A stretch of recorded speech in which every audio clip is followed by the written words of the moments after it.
Welcome, everyone. Welcome to the After Eight show. Oh my goodness. I am so excited today.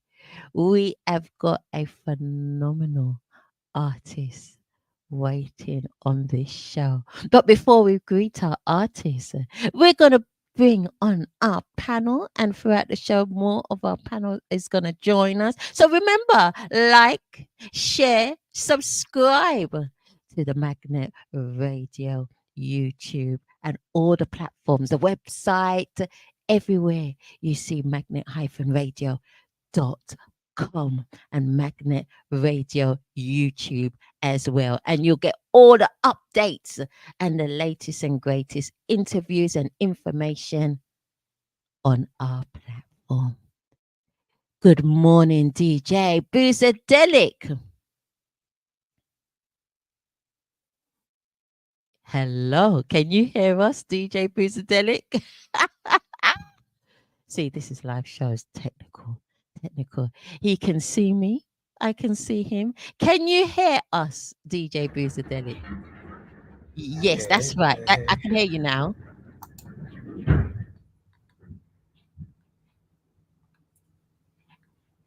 We can hear you. Okay, I don't know if you can hear me, but I heard you and then all of a sudden you went away. I can hear you now. Can you hear me? Let me check my speakers. Yeah. Okay. The gremlins are out. Yep, I'm hearing audio from the StreamYard, but I'm not hearing audio from you. You can't hear me? You can't hear Adassa at large? I can't believe it. I cannot believe it. Well, I don't know if anybody else can hear Adassa out there, but I can't. Can you hear me, Queen? We're going to introduce our guest today. This is not good. I could hear when I pressed the test button, I could hear the StreamYard audio playing. This is a test. I like the way they did it. We'll just wait until DJ Boozadelic's audio and everything is all sorted out. Oh, yes, indeed. And before we introduce our guest, we're going to give you a little taster of what he is all about. In motion. Oh, yes, he's an American. He's fully American. Oh, yes, this is I'm an American. Ultra Van Krome. Check it out. Everybody, rise! I'm an American, I am an American, oh, yes. I am. I'm an American, I am an American, I am. Ladies and gentlemen, boys and girls, we gotta spread this vibe all around the world. We come in peace, but we'll rock it. You just can't stop it. Straight with it, a bunch of curls. Bob Page, it's a dreadlock world. I make your body rock. You gotta we gotta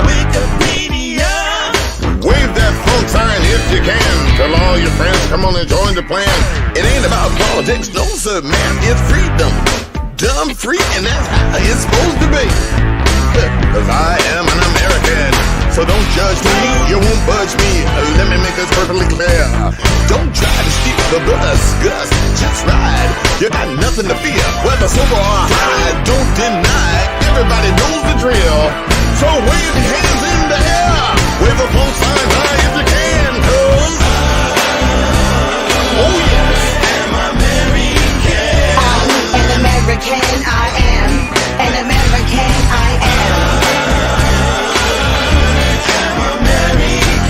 I'm an American, I am an American, I am. I'm an American, I am an American, I am. I'm an American, I am an American, I am. Sellers and real go-getters, raise a sharp eye and sticking tight. When things go wrong, we'll make it right. From out of the dark and into the light. Yeah, that's us, the U.S. Feel the thrust of the very best. Come on now, you gotta confess. We're gonna make it do what it do. As I keep the key to this house. Another day. Yeah, it was on my mind, but now it's on my chest. I tell you right now, I feel blessed in America. Oh yes, American. Cause I am an American. So don't judge me, you won't budge me. Let me make this perfectly clear. Don't try to steal the bus, just ride. You got nothing to fear, whether sober or high. Don't deny, everybody knows the drill. So wave your hands in the air. Wave a full sign high if you can, cause oh yeah. I'm an American, I am an American, I am. Say what? An American woman yet to be elected? Girl, let me hear your perspective. This is the language which comes true. Anything you choose is a path for you. Many struggles for the green, blowing bubble till I'm leaning to chase the blue. They have no clue what it takes to win. I've been on a mission to find out who I am. An American. It's hard to feel proud till I think about the obstacles I've danced around. Still standing now. Every day is a way for your spirit to grow, to get to your future. Put the negatives on hold. Rise. I'm an American. I am an American. I am.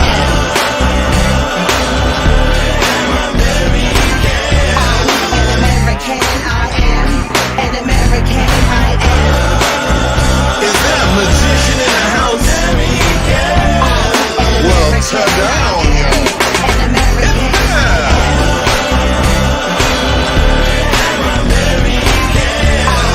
American, I am. An American, I am. An American, I am.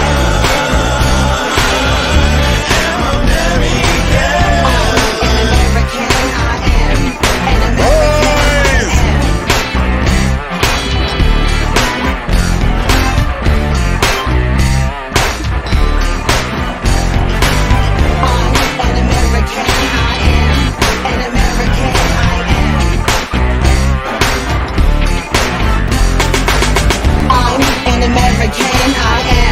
An American, I am. I'm an American, I am. An American, I am. I am. I am. I am. I am. I am. Wow, that was absolutely awesome. Did you hear that, DJ Buzadelic? Have you finally found? Yeah, wow. It was Eh, when we get him on here, I gotta ask him. I think that was about maybe 3 years ago. I went up there and we recorded that video. And wow. I just forgot how funky that song was. It is real funky. Yeah. You got to play it on your Buzadelic Funk Universe on a Tuesday. Yes. You got to I take definitely that. was. You can't leave certain things to gather dust. You know, you got to like bring it out. Bring it out. I've just been holding on to certain gems because I've been pushing Chocolate Rocket and Funkitis. Okay. Yeah. Well, we have got the man himself. We've got the man himself that has shared music with our legendary, massive artist, Miles Davis, and the one and only Prince. What a privilege. What a talent. You got to have great talent to be able to collaborate and share music with those giants. We have the none other than Ultra Van Krome. Welcome. Hey, Welcome. hey. How you guys doing? Hey. Oh, we are well. How are you? I'm doing wonderful. God's blessed me with another day to live. Right now I'm at a life-saving convention, also known as dialysis. Oh, wow. Yeah, so I sure That's wanted to real make multitasking. Yeah, oh man, I'm telling you, I couldn't miss being involved with anything involved with my brother Clark. So I call him Spanky. Oh, that's your name. You said you Spanky, DJ Buzadelic. See, Ultra Van Krome has these what I call Van Chromisms. It's like he'll be sending me messages all the time, and I have to like go back through it a few times and say, "Man, he pulled that one from deep down in the land of funk." Yeah, I sure do. Thank you. That's where I live, the deep down in the land of funk. Mm. Yes, sir. So, Definitely got brother, the right here fun. though, I'm just I gotta tell you a story of how we actually became friends. Okay, because I Okay. had seen him around the circuit, over the years in my hometown of Portland, Oregon, his former hometown. And one day I was following him on Facebook, and he was having a procedure up in the hospital. And having gone through what I've gone through over the years, I could kind of feel it. And then I just happened to look; it was a hospital close to where I was at, so I just went up and just dropped in and visited. Oh yeah, you Wow. did. Yeah. Yeah. Go on. It's yeah, and so then we kind of like established this bond with the music and everything. And back then I was doing a lot of YouTube videos, and I was talking about our ancestral history, and getting back to our African spirituality and all of that. And Yeah. yeah, and so then eventually it led to me coming up there to his studio, spending the weekend, and doing some work with him in the studio, filming the video. And I dropped some bars on this when he was kind of warming up, and he said, "Man, I got to put you on, so we still got to record that track someday." But I yeah, listened to that too. Yeah. but Ultra Van Krome, when it comes to bass players from our area, he ranks up there amongst the top. He's my Wow. number one, and we got a lot of good bass players up here. And we Wow. love it. And we love it because it's all part of the musical family. It's all part of black excellence that we feature on the show. Do you see what I mean? We're all interlinked, and it's just great to celebrate one another and to showcase and to talk to our brothers and sisters that play such a great part. And the more they can share their experience, their journey, and talk to us on the After Eight show, it's just a great joy. So thank you, Ultra Van Chrome. Thank you. Thank you. Thank you so much. Appreciate it. I was listening to what Clark was having to say, and I Mhm. was like, wow. I mean, I know I think that way about you, but to hear it in reverse, the good things that's going on, the blessing.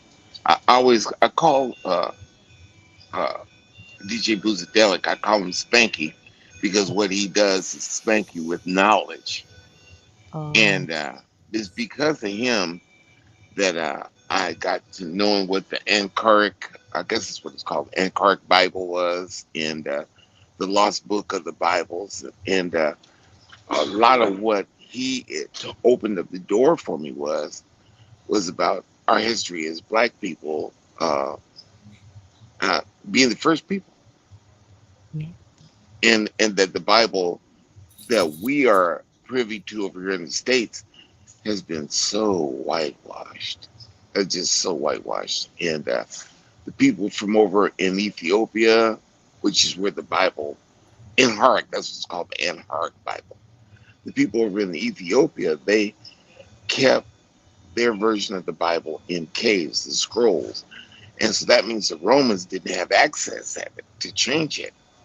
But today's Bible is set up, it's set up so uh, it's set up so to keep people in bondage, and it's set up so you think slavery is okay. But when I'm watching Cleopatra being portrayed by anybody besides a Black person, it makes me my blood boil. But then God steps in and says, "No, no, no, you got to pray for these people because they ain't ready to hear the truth." So, make a long story short, and when I wrote "I Am American," Mm. I wrote it because of everything that they try to claim as their own, which comes from us. I say we're strange go-getters, razor sharp, high and tight.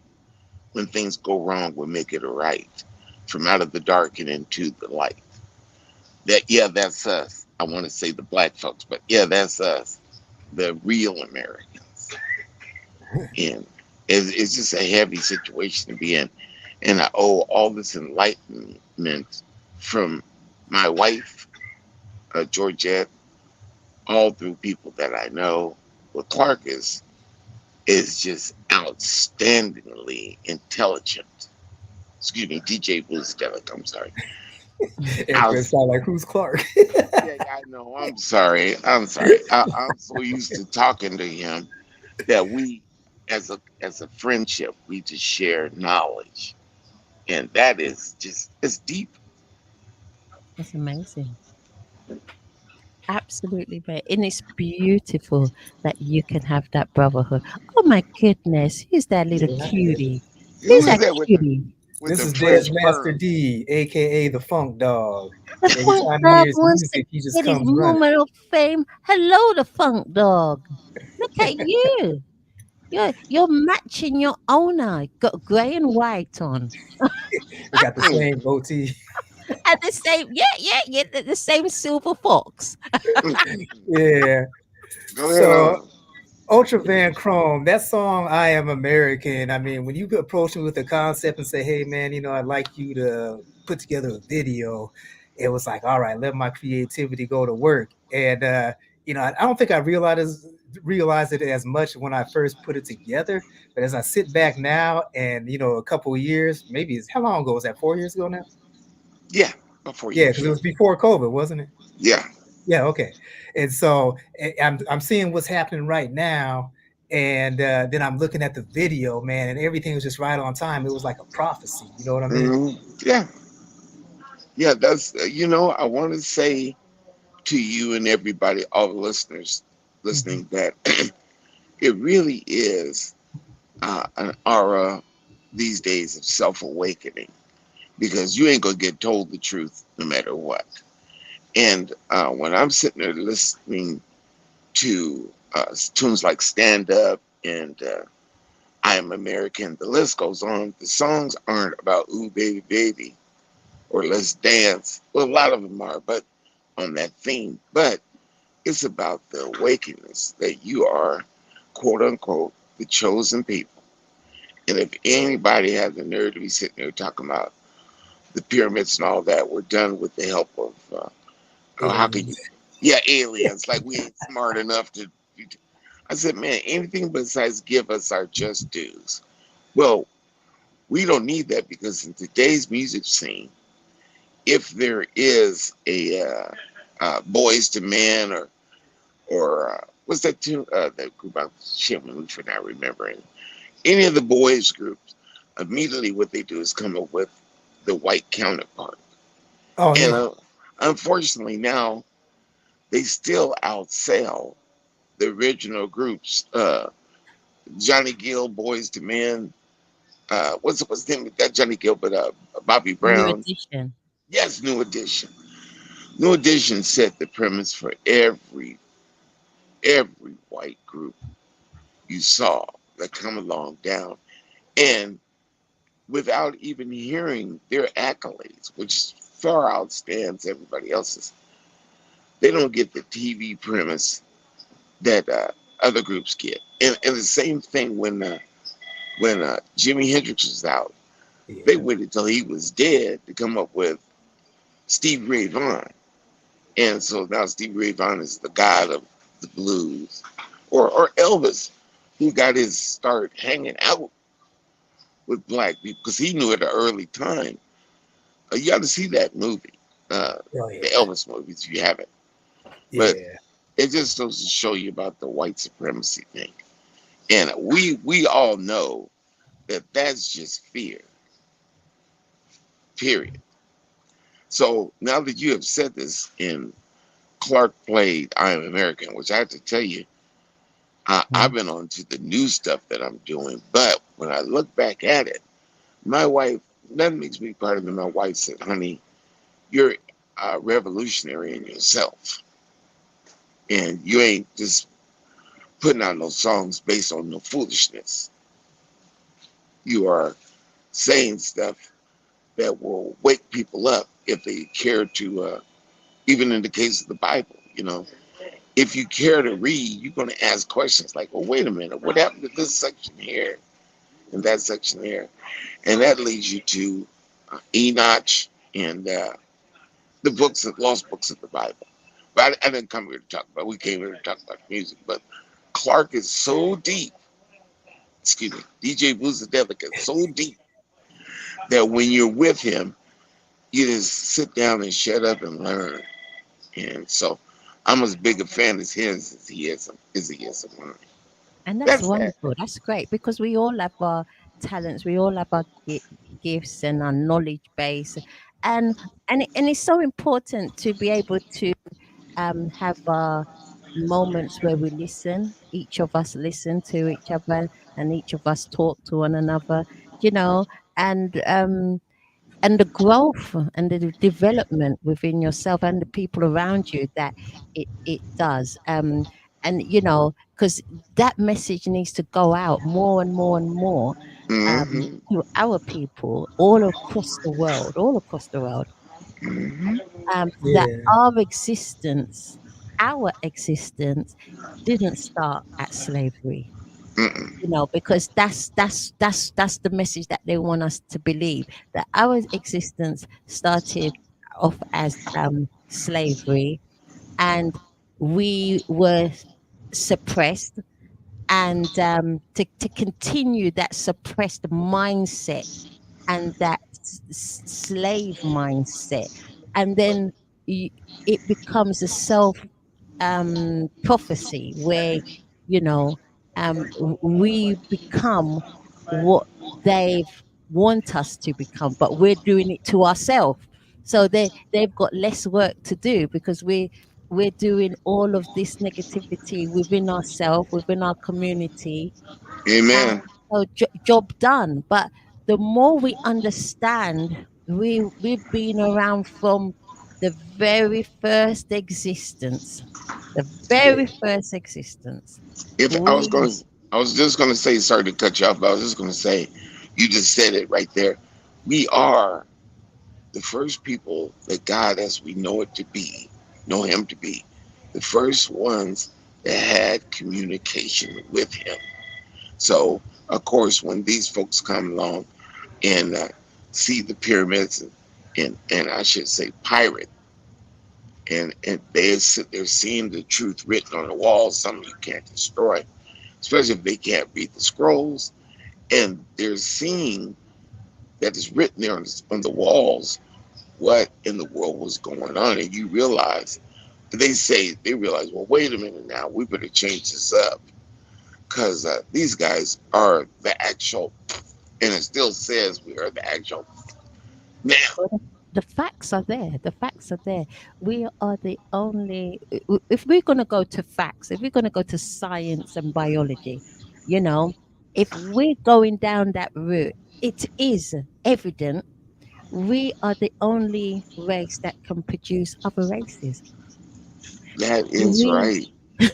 we are the only race that are not mutant. Mm-hmm. Yes. And We are the race that, you know, we are at our best in the natural environment because we are made from the natural environment. Don't you know? Yeah, I it's feel like I'm home now. yeah, I'm about to go real deep, like Atlanta. Oh, oh, Okay, 'cause oh, I've been DJ Booster. digesting what you just said, Sister Odessa, and what my brother Ultra Van Krome said. Hmm. Okay, so that Pythagorean theorem that they, try to teach us in school, right? Okay, who taught Pythagorean that theory? It was the ancient people of Kemet who taught that theory. That's the theory that was used to build the pyramids. Then all of a sudden, Pythagorean, the Johnny come lately, shares this with people, and they're like, okay, well, he created it. And so, growing up in school, I thought that all math, science, and all that were created by the Greeks and Romans because that's what they wanted us to believe, right? And see, in this day, now that we try to get the truth out there, all of a sudden it's like, no, we don't want no critical race theory being taught in school because they think it's unfair for folks to have to feel bad about what happened in the past. And it's not about that. It's about educating people so we can all get along and That's all right. understand and appreciate it. Because I mean, and then Ultra Van Krome, you were talking about how we get caught up in I want to call it like a mental slavery, and Odessa highlighted on that when she said that you start behaving certain ways because it's all that you know. What they did, they tapped into our conscious. First, they told us we didn't have a soul. And then they went ahead and reprogrammed us. And that starts from when the time when Constantine came over here with Eusebius, and or not over here, but over in ancient Kemet. And they went Mhm. into those tombs and they saw the Mm. carvings on the wall with the writing and all that. And they're like, what does that mean? And so they weren't going to tell them until they started chopping folks' heads off. And then they gave them a little bit of what it is. And that's how we got to the King James Bible and all the subsequent, editions of it. And Wow. yeah, and you got to check out this video from uh, Anthony Browder on YouTube. Oh, I love Anthony Browder. Yeah, he breaks it down. Even talks about Egypt on the Potomac, because if you look at like Washington D.C., It's most of all off Washington D.C., they have everything pretty much that they have over there in Egypt. And so people got to realize the people of Kemet and other parts of Africa, Ethiopia and all that, they're all about welcoming people from these other that migrated down, from like the Romans and the Greeks. And they had the schools in Timbuktu, and they're Mhm. teaching folks the math and sciences so we can make the world a better place. But then all Yeah. of a sudden it's like, okay, we want to eliminate those folks from the history. We want to make everybody believe that their soul is not even humans, but soulless animals, which they eventually converted to property, so they can get that free labor. And and that's from the time we came over here up until now, we're still fighting the battle. Yes, things have changed, and things did get real good for a while, but now I kind of see a downward trend because you got this fear that all of a sudden we're going to turn around and do the same things to them Them, that they yeah. did to us. And Right. besides the a few idiots that we got out there doing stupid stuff because they don't know any better, the overall that's not the nature of the African people. We're all about sharing. It's all about the community. That's the most important thing. It's not about acquisition of the objects. That's Whereas you right. have like when Europeans invaded, what's the first thing they did? And they're still doing today. They're stripping the resources. Yes, that's right. They You know stole the gold. that is Yeah, so true, man. So true. Yep, yeah, almost make me want to jump out of this chair and do the splits. This yeah. is it's the So I first mean, time. It's the you first know, time we get together to share this kind of knowledge. But go ahead on. yeah, and I'm a firm believer that if you look in the lost books of the Bible, so they talk about reincarnation. We are energy. We are the essence of the creative source of the totality of all that is that we call God, right? And Yeah. so if we are all that, right, and we are here, our sole purpose in this, like body as a human, is to advance mankind. But Hmm. you got people divided, and so now I think we're reaching a point where I call it the new earth theory. As I read about this, where there's a shift in the energy, because like I said earlier, everything is about energy, and those that aren't ready for this shift in energy are losing their, it starts with an S word, you know what I mean? Hmm. They they're not ready for it, and it's like the frequency is like throwing them off. And Yeah. so we're gonna be battling this. I don't know for how long, until we start getting right, but it might come to the end of civilization as we know it here on earth and mankind, and someday we might be up here, we might be having this discussion on some other planet someday. Who knows? Yeah. Yeah. Well, what But what really kills me, I have to interject here and say to you that I want to thank you again for waking me up. And I think that once we come to the realization and start forming our own companies and lifting each other's up, we won't have to be going to what's available out there because all these programs that I was trying to get involved with involve some witchcraft that the man is sitting out there strumming together a lot of brothers that are out there getting outed now for being part of this part of witchcraft and these cults that have been going on, and they never ever since the beginning of time, as we all began back to the beginning of Satan himself, whom God created and did all this stuff there to cast him down into, but he was trying to get everybody to join on board and lift his throne higher than heaven. Well, let me tell you, Satan was the first morning dew angel, if you will, and everybody got behind him, and he was the most beautiful, and he was the one that was doing all the music that could do everything. And still, where the music community is now, they still praise him and pay the dues to be get that mega uh, business that they got going on now. If you want superstardom, you almost practically have to go through him and everything that he offers to be there. But you got the brothers like Fred Hammond, uh, brothers like you and me that have something to say that's uniting the people, and we don't have to do that. I mean, I'd rather be like Miles Davis said. I'd rather be getting this stuff out of me, even if I didn't have the possibility of reaching millions of people, which we all do. But with the saying, these folks are still communicating on a level where they're praising evil and getting involved with evil and denigrating the most incredible thing we have to offer as a race, and that is our women, and denigrating all that they're about in order to get your message across, which is I don't care about my people. I'm going to write about busting a cab, stabbing you, and all that kind of stuff. And there's cats Yeah. like you and me. We don't do that. Okay, I'm finished.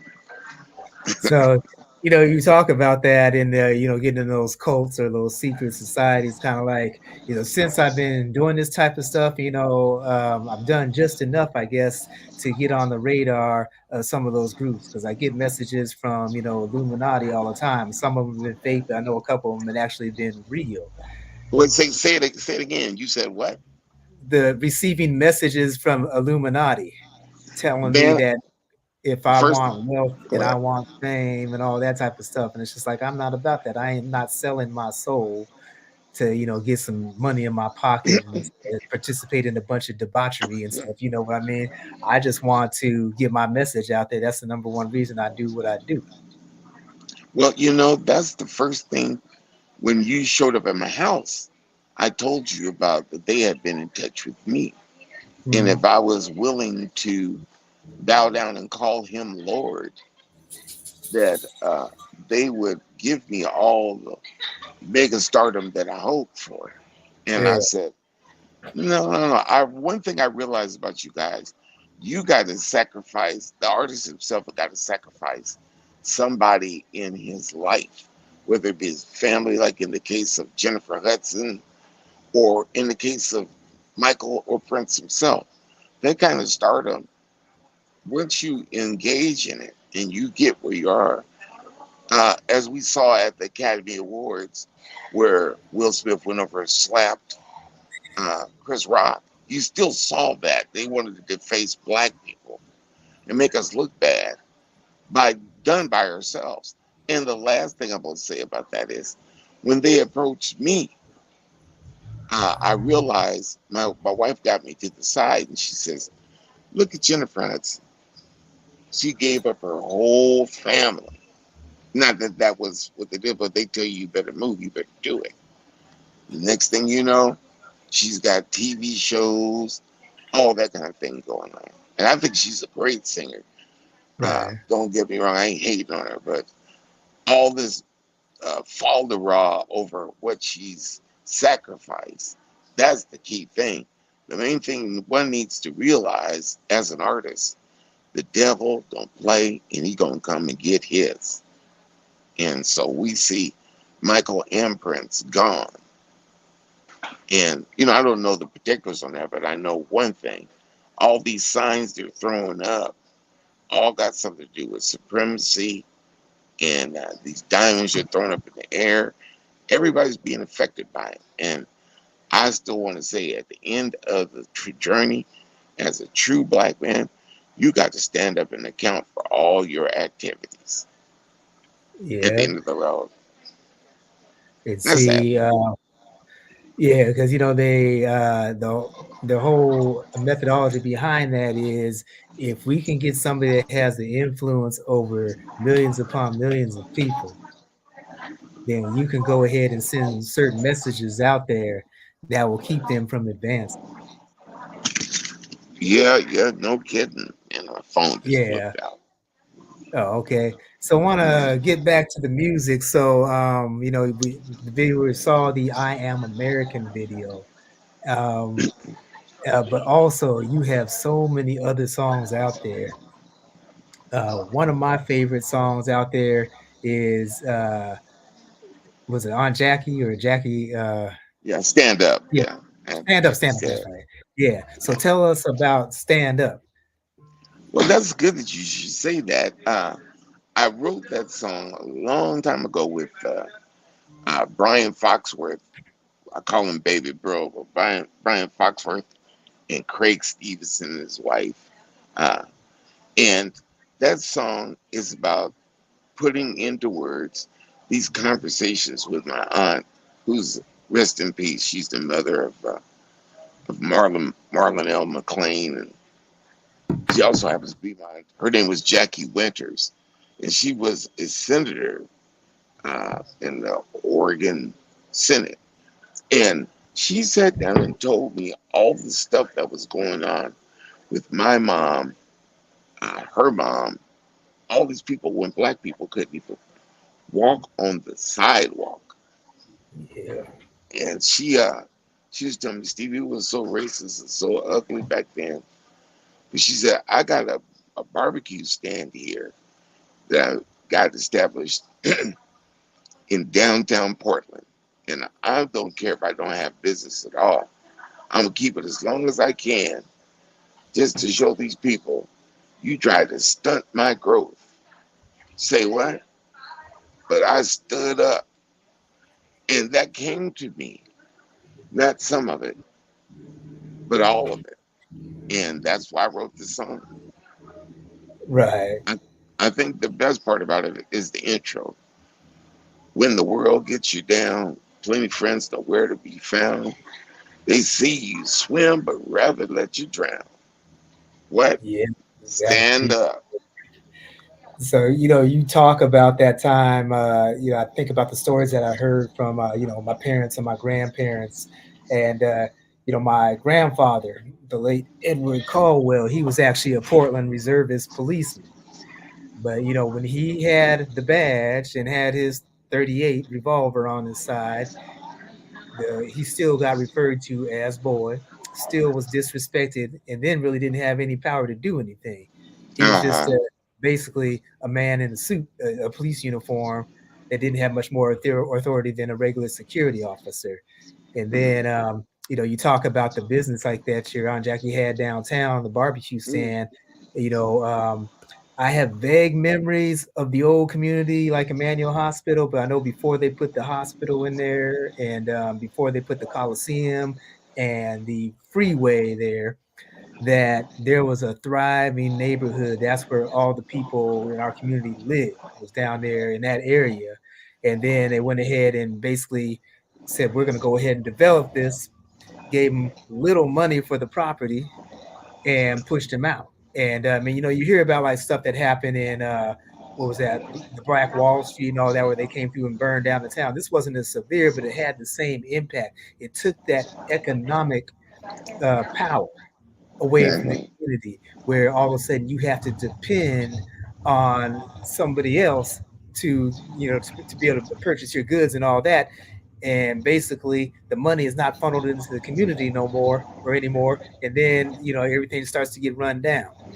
And so we've just gone we got to change that. And I don't know if you've heard about it, but the whole Albina area, they got this proposal in now. I think it's actually going to go through, where they're gonna redevelop that whole area, put in all the like like green spaces, these affordable housing, businesses, and all that to bring the folks back into the community that they were pushed out of.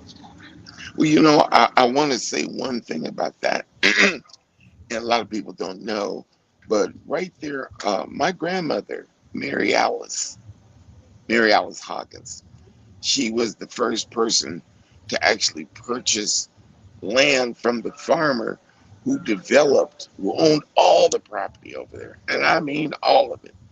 And matter of fact, my house, when I lived on 47 Northeast Tillamook, where I was born, my grandmother told me of buying a chunk of the thing, but it went up for sale. And she could only buy so much because of her financial situation. But that house is the original house on which that farmer had all that property. It was all pasture lands before.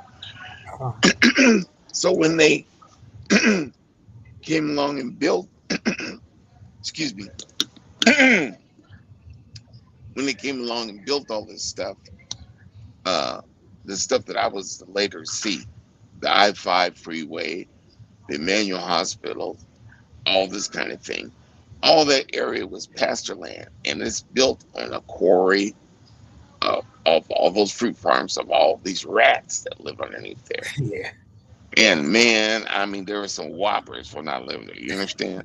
possum-sized rats.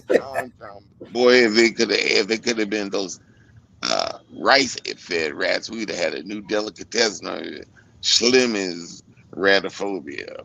But anyway, to make a long story short, uh, I think that everybody that's involved over there, that lives over there, that moved out to the numbers, owes it to themselves to not be lazy readers and get into their history Yeah, because it is so deep. And my Aunt Jackie told me the main thing.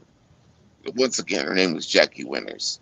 My grandmother, all the folks that I was underneath, you know, when I saw them, I'd get underneath them and see what's going on. My father, his name was Halim Rasan, and uh, he was dogmatic about it. Matter of fact, a lot of people couldn't get jobs, and he was the Martin Luther King of that area. Him and Ronnie, I forget Ronnie's last name. Herndon, Excuse me. Herndon, Ron Yes, Herndon. yes, yes. When he found out my father was actually my father, he had known me throughout my whole musical career. And the first thing he said was, "Stevie is your son?" He said, "Yeah, I've been knowing Stevie forever. No wonder I always loved him." And I said, "Oh, well, I felt the same way about you."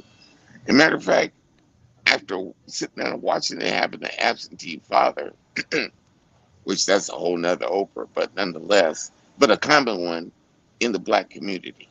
Um, my father said, "Yeah, well, this is Ron Herndon, and I've been hearing about you doing all these things going on musically, and I've always been proud of you." But the bottom line on this is, my father was up there leading the way for us to get jobs at Seven Up. Uh, the companies over there wouldn't hire black people. It lived smack dead in the community, and that went on for a long time. Matter of fact, any place we needed to stand up as a people, my father was leading the thing. So I wanted to say to you that give me opportunity to say about stand up, and there's a lot of pride in that song. So you speak of your father, the great Halim. So check this out. Your father and my father used to work together at Portland Community College. Yeah, I know. That's what I was going to bring that up. I don't know if now was the time, but yeah, they did. Yeah, and so I just always remember his demeanor, and then now that I see you, and I think back about his smile, I can see Yeah, it.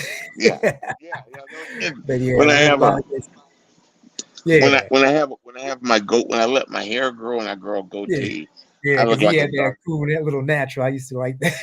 Yeah, I had a dark version of that. Plus, he was the first person that made it okay for me to acknowledge the fact that my first job was working for the Black Panther Party, and I was thinking it was all militant and all this kind of stuff, which is why I want to join. You know, if I had to go that deep, I was prepared to go there. And Kent Ford said, "No, man, no, young brother, I'm gonna show you what we all about." And next thing you know, I had a job passing out lunches to schools, getting people together so they can get their shots for sickle cell anemia. Yeah. And I had just been listening to how they, as refer to them as they, uh, had misused their information and had the world thinking we're this militant group that has no business. Them, Malcolm X, and everybody else, which Malcolm would sit there and let everybody know what we weren't going to go through, except but the same projects that Malcolm had with feeding people and getting their education going on. The same thing my father got involved with, including changing his name, which I've been really thinking about the fact that my heritage, which I sent out the swabs and all that kind of thing to find out where I'm from in Africa. I got a feeling there's going to be some changes going on in my personal life as well. So stand up. All right. So I wanted to ask you about my favorite song, the one that you had me try to remix, and I made it like about 12 minutes long. Okay, go ahead. What song is that? Funkitis. Oh, wow. Oh, wow. Yeah. What do you want to know about it? Just tell us about, how you came up with Funkitis. I mean, because I always tell That's a people, like, when I'm playing it on the show, I'll mention, which as we travel here through space, sometimes we come across different viruses, and right now you're about to be infected by Funkitis. I remember saying that one time. ah. Oh, I thank you for that, man. Well, brother Clark, this brothers DJ Boozdelic, what it came about, that actually that song came about through knowing you, Okay. and you were kind of the inspiration for that. Because I was thinking about what to call it. I wrote these words, and I'm like, what is this all about? Well, the bottom line on this is when we get together as a people, we need to understand that some of the stars that I don't want to say idolize, but that we really did have, they could get deep on you if they wanted to. And that would be like any of the fusion, the jazz, the blues. But the bottom line is there is a groove that happens that Brother James, as in James Brown, uh, came along and established. And it got to be something with a bunch of changes in it musically, but it's just a groove where the pocket and the bass remains the same. And if you get infected with that, meaning that you're at a club and it's hot and funky in there, you're like, man, we gotta go. I just want to be around all these people. I'm usually the person that's going like, wait a minute, man, it's just getting happening now. We can't leave now. I'm gonna grab somebody and dance. And that's how I met my wife. We started boogalooing, and we had the funkitis going on between each other. And it is, we as a people invented that. And so I only want to talk about those that try to infiltrate what we do, because that's what they do. But the bottom line on this, any groove you're involved with, whether it be Atomic Dog, 1999, I don't care what it is, there's that groove that just keeps you, once you snap your finger and start clapping, they got a hook in you. And that's called funkitis. Awesome. So, the name Ultra Van Krome, I'll never forget when you told me about how you came up with that name. So I'm asking you to share the story of how you became Ultra Van Krome. Well, that's good. Okay. Uh, I was at Jefferson High School in Portland, Oregon, and I had been listening to a bunch of Jimi Hendrix. Bunch of Jimi Hendrix. Matter of fact, I wanted to be him. And I got to asking, what is purple haze? Nobody black could tell me. And so I started mentioning the fact that it was Once I found out it was acid, I wanted to find out what this was all about. So instead of hanging out on the Borthwick side, I went on the Kirby side. It was one of them damn things. And that's where all they hung out. And so I made friends with hippies and stuff. And I started skipping school, which I shouldn't have did. It was the wrong thing. And smoking weed with them. And my partners was all telling me, man, you better watch out. You know, they'll get you. I'm like, they'll get you. They ain't nothing happening with me. One day I went on the other side of the building and I had a friend over there. I think his name was Kenny. Kenneth, that's what it was. And it was a sunshiny day around the first day of spring. And it was a sunny, hot day. And we took a trip, me and him and some of his friends. We went by a grocery store over on Lombard in uh, Williams and Lombard in Vancouver. Anyway, we went by this little store and they had the Hood River Cheetos. And I wanted to get some, but there was this new thing out called barbecue Fritos. And, you know, we had the munchies. So he went in and said, I'll get you some. So he said, what do you want to drink with it? I was into sunshine chocolate milk before I knew how it was made. And I went in there in the car and he came out. He says, man, I took a sip of your stuff. I hope you don't mind. I said, okay. So I'm sitting there cracking jokes in there. Everybody's having a good time. And suddenly he says, you know what, man? School's about to end. Uh, I'm not going back up to school, so maybe I should drop you by your house. I said, okay. So he took me over to my house and he asked for my number. And I said, okay. So when I went in the house, it's about 2:30. School is almost over at 3:15. So I said, okay, I should be home. I went home. The phone rang after I was there about 30 minutes. And I picked up the phone. Hey, what's happening, Kenneth? Hey, man, what's happening, Stevie? Listen, man, don't go nowhere. I said, what do you mean don't go nowhere? He said, you've been asking about purple haze and stuff. I said, yeah. He said, well, I gave you some purple haze as window. And this is how you're going to have a good time. Don't freak out. Just enjoy it. And as soon as he said that, I hung up the phone. And all of a sudden, the dandelions came alive in my front yard and started singing. Yeah, I'm like, the hell? Oh, man. At this time, this was what everybody had those vans, Yeah. sleeper vans, and there was thousands of them on the street. Well, not thousands, but it was enough where struck my attention. So I walked downstairs in the basement. I walked downstairs in the basement, and suddenly the colors started shifting. Like all the light colors started dripping down, and the dark colors started dripping up. I was like, what is this, man? The cracks in the floor and the cement where I lived in the basement, they started getting wider, but they shut slam. And I was like, wow, what is this? I looked over the washing machine, and there was a box of laundry detergent called Ultra, and it had like a sunburst thing on there with Ultra written across it. And I walked upstairs.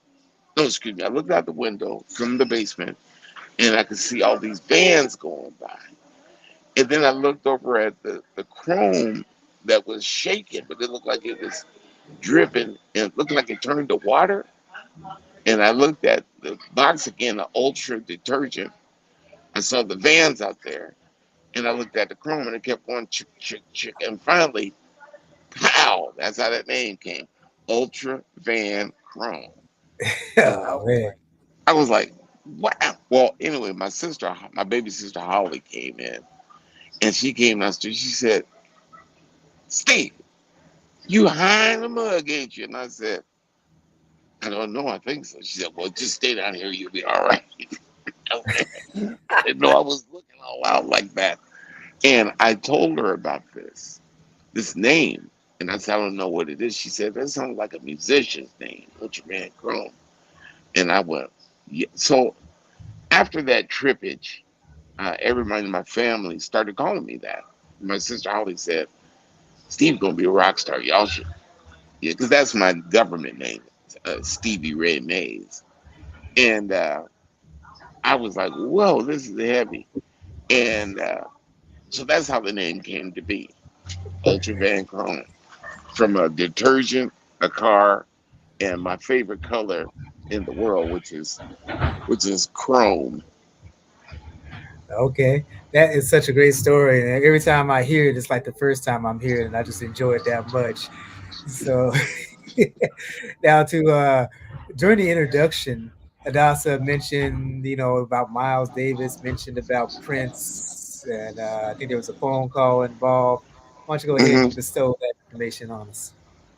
Well, I had opened my group that I was playing with, which was Calvin Walker, and the answer was um, Calvin, Rusty Cox, and Pat Corrigan, although he didn't play the gig. We got to open in that gig to open up for Miles. Now, to the average musician, it would have freaked them out, but I didn't know who Miles was. I mean, I heard Bitches Brew, and I was like, man, that just don't do nothing for me. Uh-huh. And this is before I got into fusion. But then, by the time it came around for that gig, I was listening to Return to Forever and Return to Forever and all kinds of groups like Weather Report and stuff. So I kind of got to pick up on that, but I didn't know that Miles had started everybody, and everybody wanted to be like Miles. So to make a long story short, when we got ready to play for Miles, open up for him at Starry Night, uh, everybody was there. Everybody who's anybody was there, and they were all there to see Miles. Well, I went and got into my usual thing. I was the only guy doing Hendrix on bass, Uh-huh. and so that went from the way I was dressed. In conclusion, with Parliament Funkadelic, I was there throwing the bass all up in the air, catching it behind my and playing behind my back and playing it with my teeth. And by the end of my bass solo, which is only like 3 minutes, I had kicked the amp over, all kinds of wild shit, stupid stuff. And and all the time over the right side of the stage, there's this little itty bitty dark character that I can't make out who it is, but it was actually Miles. Miles sat there watching the whole show. So, in between things, they closed the curtains. People went for their break. We started breaking down our gear. And Daryl Munch Jones, the bass player, comes over and he says, "Man, I'm leaving the group." And I said, "Really, you are?" I said, "Well, why?" He says, "Miles loves you, man." And I said, "Really?" So I said, "Okay." So I went off the stage, put my bass up, and I went over on the stage, on the side of the stage, and they were setting up. Miles hadn't entered the building yet, and on his break. And so I walked out front. There was no place to stand. And that album was Juju that just came out. Oh, excuse me, Juju that just came out. And I was standing out front, and believe you me, everybody started coming over and congratulate me on the gig and everything. So they said, "Miles, ladies and gentlemen, Miles Davis," and the crowd went nuts. I was like excited to see this brother, and I'll be dang, DJ Boostelic. The next thing you know, Miles is talking to me from the stage.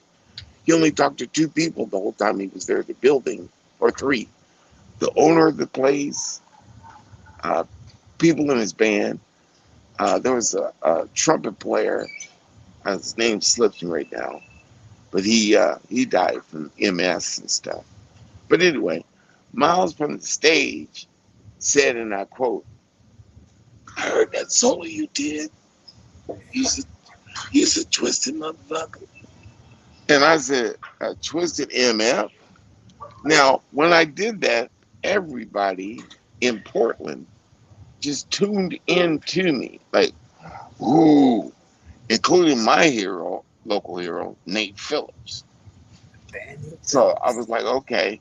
At the end of the gig, we were trying to get paid after we saw Miles comes up. Miles uh, the passed on the check, to, or not passed on the check, excuse me. Larry Horowitz was the owner at that time. Larry got his pay. So I was okay, cool. We're all going to go to Hug Farlow's and have dinner. And we'll get ready to leave. And all of a sudden, Larry stops me. Stevie! I said, yeah. He said, Miles wants to talk to you. And I said, talk to me. Why? He says, so I got ready to walk over towards the back of the stage where Miles was standing. And then Miles said, Larry said, only Stevie. I was like, okay. Everybody in the band was around me like stink on doo doo. And so I walked backstage. I asked him if my sister and my girlfriend at the time could come backstage, which they did. And so Miles began this rap with me. And Miles says, Miles said, and you play like, you think like this, you think like uh, Monk, which is the Thelonious Monk. You play like Hendrix. No, excuse me. You think like Monk. You compose like Hendrix. I could hear it in your style. You funny like Eddie Murphy, but you play like Prince. And Purple Rain was at the top of the charts at that time. So I said, you know Prince? He said, yeah. Motherfucker's at my house right now. I said, really? You want to talk to him? I said, yeah. So Miles pulled his phone out of his pocket. They had to be as long as your calf. It was long. And he dialed the phone number up. And Prince answered, hello. And I said, I wasn't expecting for his voice to sound like that because to that point, nobody had heard him speak, at least that I Right. knew of. And I said, he said, who is this? I said, this is Stevie Mays. He says, I don't know no goddamn Stevie Mays. And hung up the phone in my face. So I got handed the phone back to Miles because I know, different camps can be weird like that. And I handed the phone back to Miles. Miles said, wow, that was quick. What did he say? He said he didn't know no doggone GD Stevie Ray Mays and hung up the phone in my face. Miles grabbed that phone from me just a minute, and it was like the devil took over me. Calling this number. And he gets on the phone, and I guess I could say both of them dead now, but he says, yeah, this is Miles. He said, listen, get your faggot ass out of my house. Get all your shit and get out of there. I hear Prince on the phone. He wasn't all deep then. He sounded like the pizza delivery guy on The Simpsons. Oh, Mr. Simpson, that kind of thing. And he said, you get your ass out of my house. And then I heard Prince sit there, obviously backtracking, because Miles cut it off speakerphone. And then he said, Miles said, you apologize to this motherfucker right now. So he passes me the phone. And Prince is a completely different person at this time. Man, I'm so sorry, man. Listen, uh, Miles must really love you. He says that you're a badass cat because he called me up from downstairs and when he's getting taking care of the business and stuff. And he says, "Are you in L.A.?" I said, "No, I'm up here in Portland, Oregon. Just open up for Miles." He says, "Man, listen, when you get through with Miles, you give me a buzz. Call me at this thing. As a matter of fact, you don't even got to do that. Just come to my gig. We're going to do a gig in Oakland or it was L.A. One of them." And I said, "Oh, okay." Now, keep in mind that now I got new respect for Miles, but all the time I was talking to him, I wasn't talking like a fan. I was talking like, you one of the cats. And that's what he really liked about me. And so the rest is history. I went on tour with him, but not as the bass player. I went on tour just hanging out with him. Uh-huh. And I was in the limo all the time, and which really drove a wedge between me and the rest of the players, I felt, because they all were As soon as I see him, they want to tell me how Miles never been in the group 9 years. Miles ain't never talked to me, and that is pretty much added to the reverie uh, of the legend of Miles.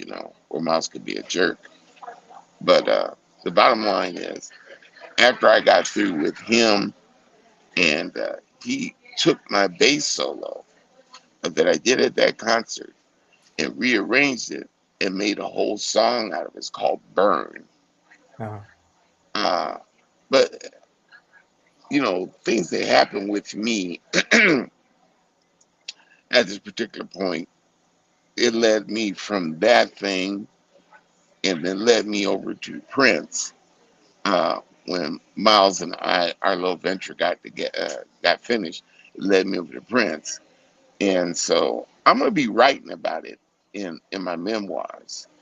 Okay, Uh, that's so let's keep an eye out for Ultra Van Krome. Uh, but anyway, after Prince, uh, it led to other things. A lot of people don't know, but while I was in the studio in Portland, I actually wrote Stomp.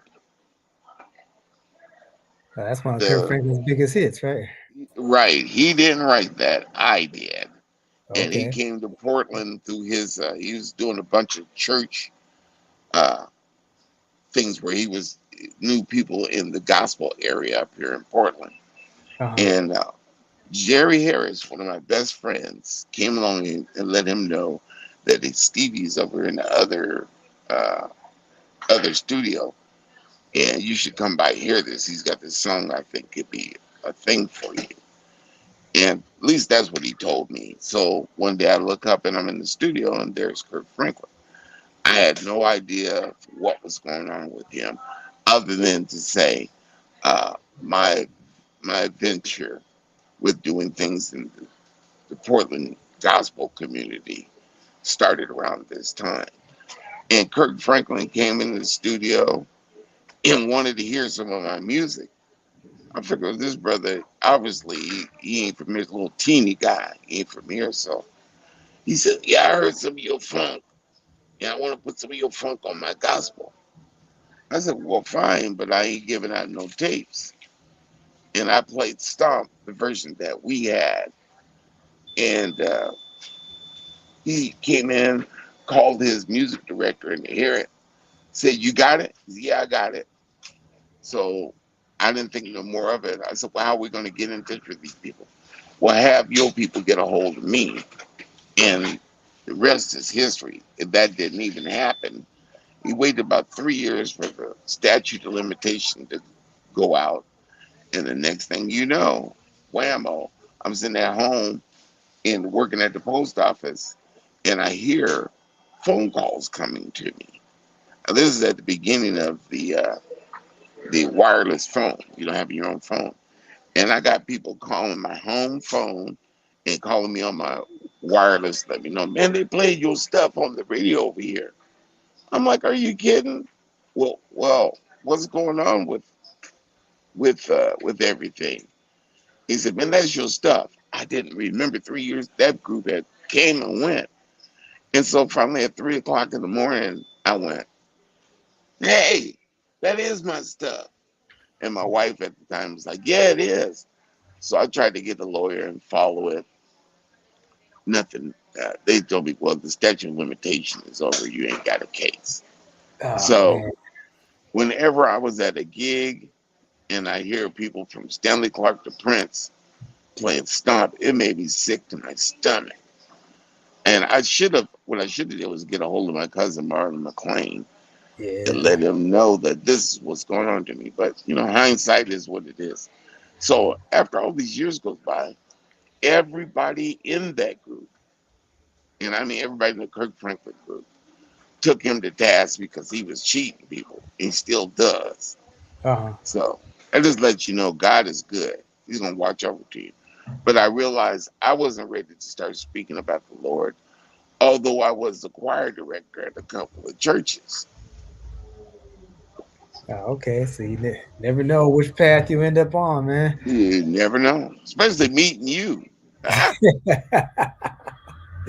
So Now, on your latest project, I remember. Well, before I get into that, I know that you're a very talented, composer, and you can play, through all your equipment. You play pretty much every instrument on your album. But I did see where you were looking for people for your band. Oh, about Yeah, what was that, a few months back, and I right. saw the pieces falling into place. So, first question is, how easy was it for you to pick up all the different instruments? I mean, I know that you understand the music theory and all that, but to be able to lay down, bass lines one thing, but to be able to throw the guitar, the drums, that's just always amazed me when I find talented people like you, because that's what Prince did. Like on his first album, he wrote, arranged, and produced and played every instrument on his album. And it's just like, man, this is a special kind of person that can do that. And so that's why, like when I was talking to you yesterday, I said, man, hey, I want you to be my mentor. So, Oh man. Well, I would do that because I love you, so that's that. But as far as the beginning of that, uh, I was walking down the street. I think I must have been about 10, and I heard on this front porch this guy playing the heck out of his one string guitar. His name was Randy Monroe, oh yeah, and yeah. we got into Batman. I was like, I can do that. I walked up on his porch, and Randy was just a master of playing bass, even back then. And that started our friendship, and also started me wanting to own a guitar. And so I started. My mom wasn't gonna buy me no guitar. Is all there was to it. And she was like, "You know how many sandwiches that is?" That's my mom right now. She always had something. Boy, you can't keep your room clean. You can't keep your afro clean. You keep it going. Oh, my mom did. Rest in peace. Anyway, so me and Randy found these little stores where you could buy uh, lawnmowers. And so we went down to Freedom Guitar and we cut these grasses and we bought guitars and stuff. So I learned how to play trumpet first. My mom said that's too loud. So then I started learning how to play guitar. Now I knew Marlon McLean was my cousin, but getting a hold of him to teach me how to do that, it wasn't going to happen. But Uh, God has a strange way of making things happen. So what happens? God was like preparing me to meet all these other people that get in my life. Earl Thomas, Narby James, and all these people would be funky. And so I would learn how to do it, but I had to go along and be a roadie for various people. And so one of the people was Milton Vance, who later turned out to be my uncle. uh, And so I went over his house moving his gear and stuff. And Randy, just so happened, Randy knew him too. So we go over to the house, and Milton had this guitar over there. Me and Randy started making up songs together, jamming together, and that led to that. So once I started getting jump up about 15 years, once I started getting access to really quality stuff, I learned started sitting down with that albums and doing deconstructive composing. So if I hear something, try acknowledging what I could hear, and if it wasn't what I was trying to learn, move out of the way because headphones wasn't available back then. right. And so I started learning how to play really exclusively funky guitar parts. And then I met Randy Smith, and I was happened to be sitting in on bass. And Randy went over and told me, "Man, you can play. You sound like Stanley Clark when you're playing bass." Stanley Clark, who is that? Well, the next thing you know, I'm listening to this cat, and he's influencing everything I do. And then we were at Milton's house, and Parliament Funkadelic came over. He's looking for some weed and stuff. And I met Bootsy and George Clinton. Tell you the truth, they scared me to death. So anyway, as time goes on, I knew I took off and started playing bass. And that's when that began. I was about 15. And so I played bass for a long time, clean up until when they came up with those workstations. And Oh I got a job at Portland Music. And when I got the job at Portland Music, these things called the EPS, the Sonic EPS came out. And man, DJ Boozdelic, I had to have one of those. And that began the beginning of my keyboard playing time because I was around people like David Hart, Rudy Wangosi, all these badass people, Leslie White, who is to this day still my mentor. I lived for it with him for a while and I picked up on keyboards. And the rest, if I would have been smart, I would have learned how to play keyboards first because it's all laid out in front of you.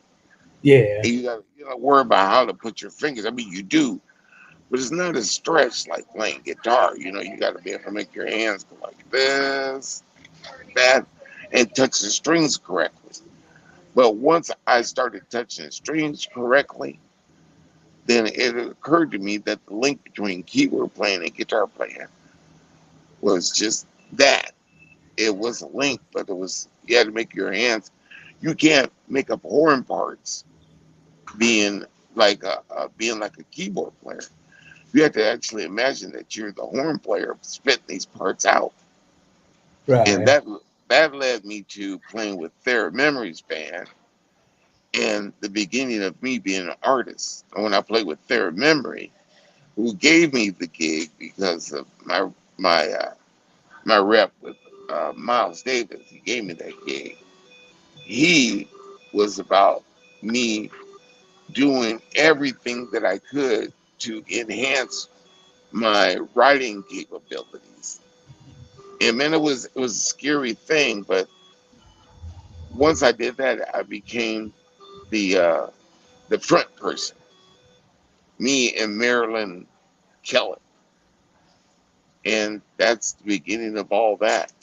So to make a long story short, all these things came about because I wanted to put together a band, and the people I picked to be in the band did that Portland crab in a barrel thing with, and you know what I mean. Oh And yeah. all these haters I was getting involved with, who was like, "Oh yeah, Steve want me to play in his group, man. Who you think he is?" And blah blah blah blah blah. Well, the bottom line is, for every time I got my heart broke because some cat didn't show up or become what it was I needed him to become, it led me to learn how to do it myself. And that's that. Okay. So, you're talking about I heard you mention the Insonic. I remember one of the first keyboards that I got a hold of, a friend let me hold on to it for a long time, was the Insonic ESQ1. Ah, I love that thing, but unfortunately I had to give it back. Yeah. I was gonna pull this bad boy out. Yesterday we were talking about oh yeah, yeah, man. That if you don't hurry up and get a hold of that, I'm telling you, I got the I got the 2018 version of that, which is the MPCX. right. And if I would have known that it was going to go become a relic, by the time I got it, I would have hurried up and jumped on the Renaissance a long time ago, like you got. But anyway, I'm happy to be here. And like I said, the thing about you that really struck me the most is that you aren't a lazy reader. Yeah, that's right. And you do these things that inspire me. So what God says, when you need some extra inspiration, I'm gonna send it your way. And there you go. That's why me and you are tight today.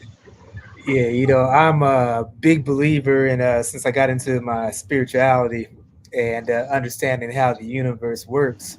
When you get on a certain frequency and start tuning in, then all those people that are on that same frequency start coming into your life. Some of them only for a few minutes, some of them might be for the rest of your lifetime.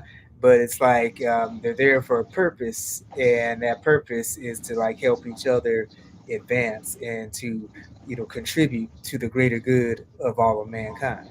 Hmm. Speak that mess, DJ. Speak it. And so, we you band that you put together. Tell me about the band so we can give those guys their props. Well, I on the last album that I did, which is Earthshaker, I didn't know as many people were listening to me.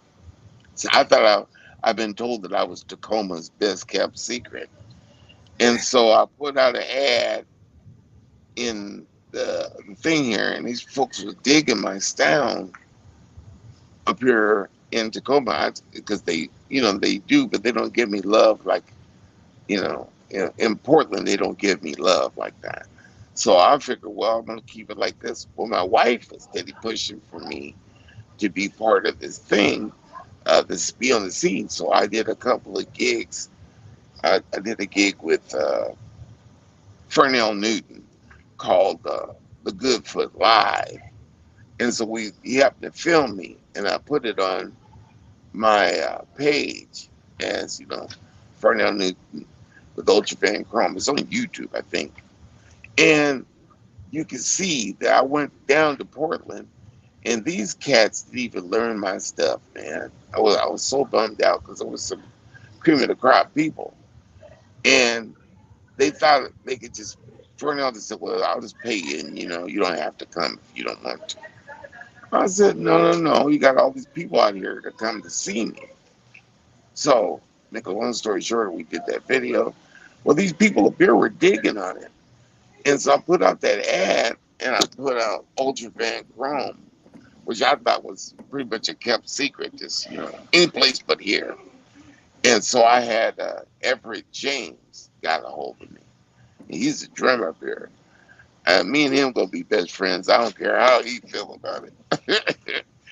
And he opened up the door to Dan McInerney, who is my guitar player, just bad cat, and the the uh, the keyboard player David Bennett, I think that's his name, David Earl Bennett, I think. And I had a couple of buddies in my back pocket, Brian Idle, also known as Brian Jerome.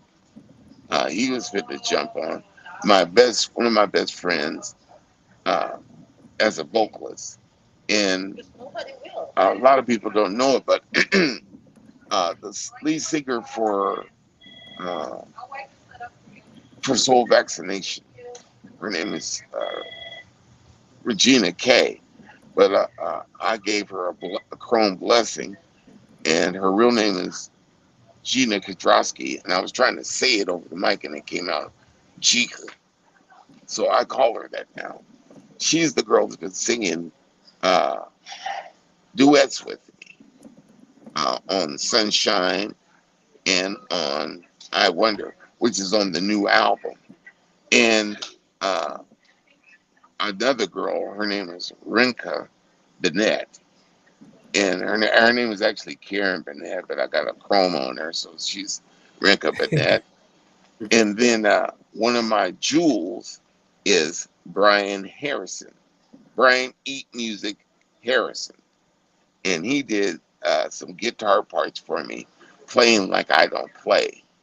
And I had to tell him, just like I'm telling you, black folks invented country music, all the music art forms that That's are out right. here.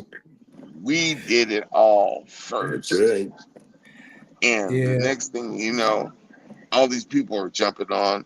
Well, Beyonce decided, who lives in Texas, decided she's going to do country western. People want to tell her how she's no good at it. I said, what do you mean? We come back and start doing us. You don't really take us serious until there's white folks learn it. Then all of a sudden now you giving kudos to Bonnie Raitt, Elvis, and all that. Don't you know if it wasn't for us, there wouldn't be no music. There wouldn't be no culture. Even the White House in Washington, D.C., that whole place there, according to my brother Clark, DJ Bluesadelic, all that stuff is designed after the pyramids, which black people did. So I'm looking, and they put little emphasis above the door and stuff to let you know that this is modeled after such and such in Africa. That's right. So Yeah. after all this, man, I'm telling you. But meanwhile, back to the band. Uh, there is uh, uh, Everett James on guitar, Dan McInerney.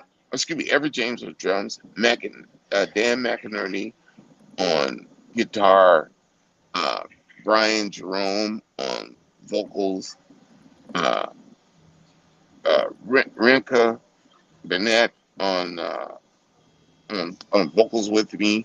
There is, I'm still filling up spots.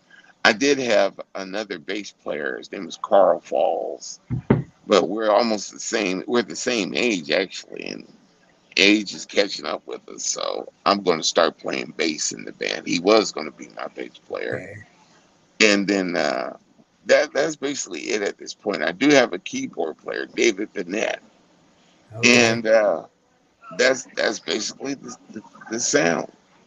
All right. Well, if you ever decide to add turntables to it, I'll be available.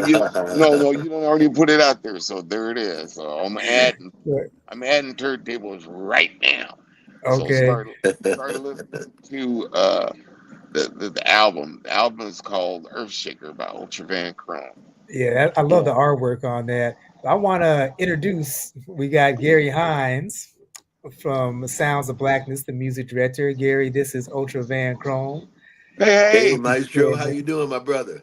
I'm doing all right. Just listening to you. Sounds of Blackness. Yes, Oh, bless you, man. I'm a big fan.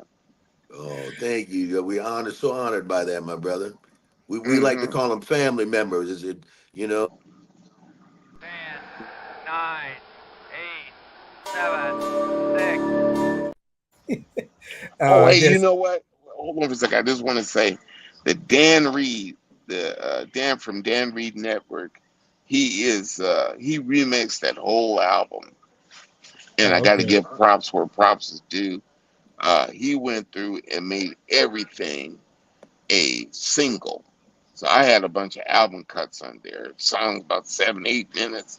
He said, "No, man, I'm gonna whittle it down." So he did, and that's what I got. So, Okay. So yeah, I noticed every time that I play one of those like Chocolate Rocket or something else from that album on the show, I always make sure I say the Dan Reed remix on there. So, but speaking of Chocolate Rocket, I don't know if Odessa's having some technical difficulties. That's why we don't see her right here.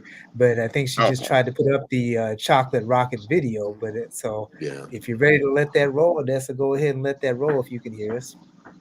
please do. 10, 9, 8, 7, 6, 5, 4, 3, 2, 1, fire. I'm your chocolate, chocolate rocket. I'm your chocolate, I'm your chocolate, chocolate rocket. I'm your chocolate, your sweetie pie. I'm your chocolate, your sweetie pie. Don't deny the magnet that has happened between you and I. Truly.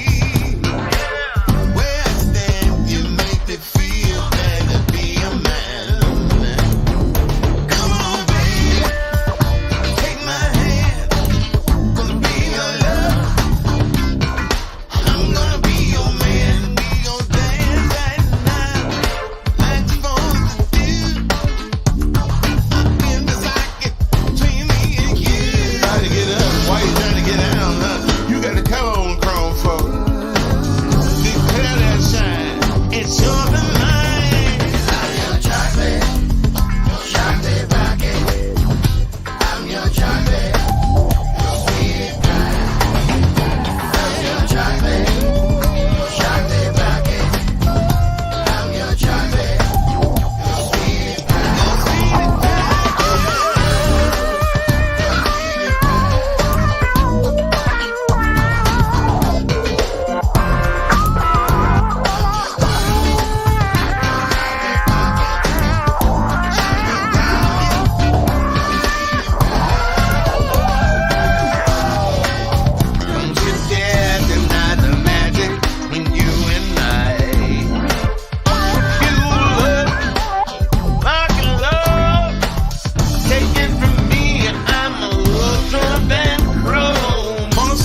Oh, that song was so dope, man, and that video is just crazy. Thank you, man. First of all, I totally agree. Congratulations, brother Maestro. My Yeah, goodness. thank you, man. I'm Thank just you. so frustrated. I don't know what happened on the. You're right, Buzadelic. Some tech things are happening. I had it like for the first, like maybe 30, 45 seconds, was grooving it. And then it was just like silence. Oh no. I mean, I came back in and all that. And then when I did come back in, I couldn't hear anything. Or what I didn't see the video either. So, but what I did hear and see, touchdown. Oh, Right. thank you, man. I appreciate that. I was going to tell you that you can look up the Ultra Van Krome, spelled Krome, Right, right. on YouTube, and my whole catalog is there. So please, and leave something. Let me know you was there, because I am so honored to be talking to you. Oh, I'm brother. always I'm always honored when I'm talking to DJ Boost Daily, because I just feel like God is in the room. Yeah, when I grow up, I want to be like him. Ah! I got a long way to go. I know I'm 65. I'm sitting there going right now. When's it going to happen? Right, you know? Y'all, y'all about to witness a black man turning red. Oh, look at a nice shade of burgundy at least. Right? Yeah. So that spaceship, man. So I mean, you see my flyer for my Funk Universe show, and I got the big mothership or the big spaceship Yeah, over the mothership, right? And yeah. so when we start going live with the video on Magnet Radio, I got to somehow get something like that spaceship to hover over me while I'm doing my thing. Yeah, Well, yeah, yeah. I want to say real quick before I get out of here, 'cause I am a dialysis, Oh, artificial way of staying alive, okay. and I just want to say, man, please find me on Facebook and send me a friend invitation, because I want to know you and what you're doing. And Clark, excuse me, DJ Boosadelic, if I just love you so much as an individual and as a teacher. Yeah. And so you and I, we got plans for this future thing going on. Oh, And most definitely, brother. I just want to say to both of y'all, just stay chrome to the bone, Yeah. and be All and right. keep it the fact that you are naturally, organically to the hilt. You're naturally black, Yeah, baby. I and love that. you are chrome folk to me. So I know I entered the realm of being a fam to you, but I've been listening to your stuff all the time with the sounds of blackness, Oh, God and bless you. So honored and by then that, my brother. that God has blessed me with your presence here with one of my true mentors, DJ Boozdelic. We Yeah. finna make something happen. I don't know what it is, but it's fitting to happen. Yeah, I Shake it up, feel it, make it happen, man. baby. Because you're only 3 hours north of me, so I'll be on the road soon, man. As soon as I get everything all worked out here. Okay. So listen, I am got some medical things I need to pay attention to, but I want to say thank you for being, and my brother, I'm gonna tune into the show. So hopefully DJ Boozdelic will send me a link. Oh, I I know think he will. yeah, I did send it to you earlier, I believe. Let me double check. No, I mean I'm talking about what's taped, what's on Oh tape. yeah, okay, Yeah. yeah, I'll send that to you for sure. So I can hear what my man has got to say, because I want to, but I gotta get poked. So All with that right, said, done. Y'all have a blessed one. Much love to Yes, both of you. sir. Yes, all sir. right, big love, Blessings my and brother. healing, my brother. Yes, sir. Thank you, man. Yeah. So for those of you out there that want to hear more Ultra Van Krome, he's on all platforms, including YouTube. Check out his Spotify. The brothers are putting some work in out there. So big ups to Ultra Van Krome. It was a pleasure to have him on the show. Uh, anytime I'm feeling down, he sends me one of his messages. It always lifts me right back up. And Boozadelic, on my end, I got your audio clear and Isabel, but I lost your picture, your video. And maybe that's just my device, but just to alert you to that.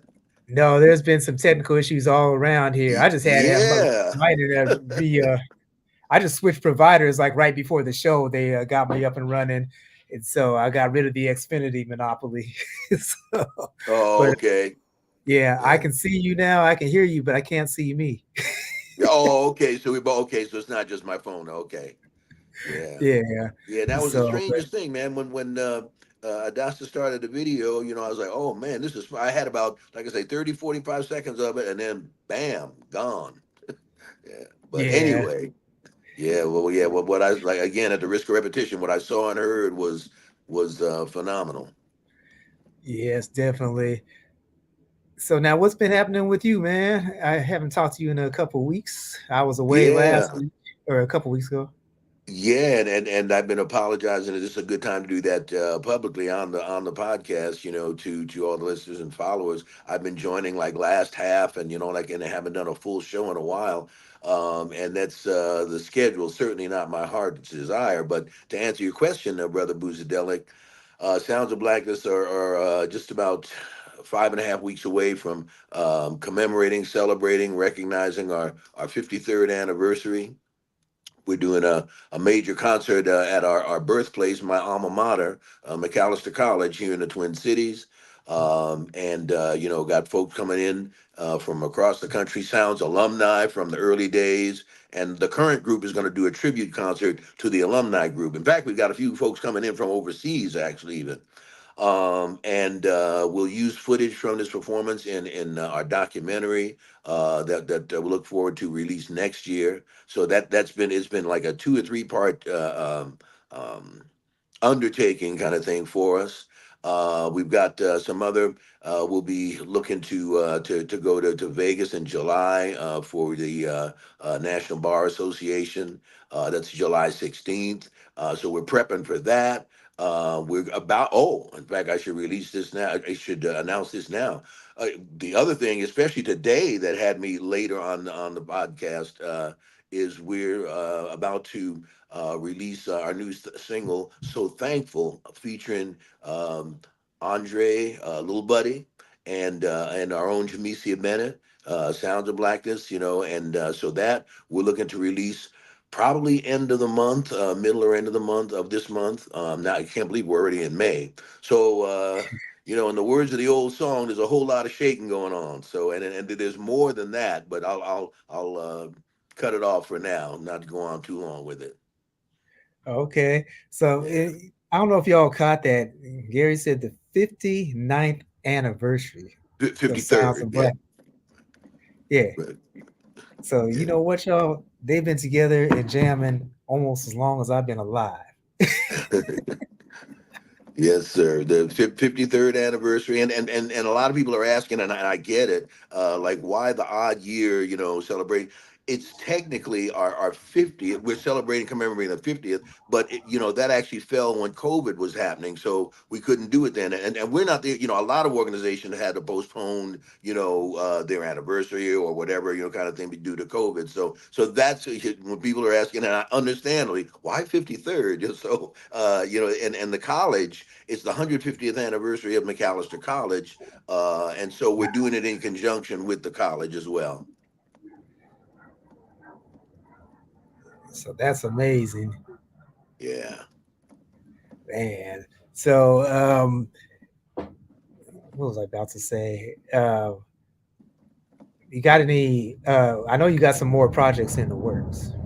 I'm glad you said that. Yeah, because I didn't want that's perfect because then I didn't have to make the last answer a little too long. It could break it up.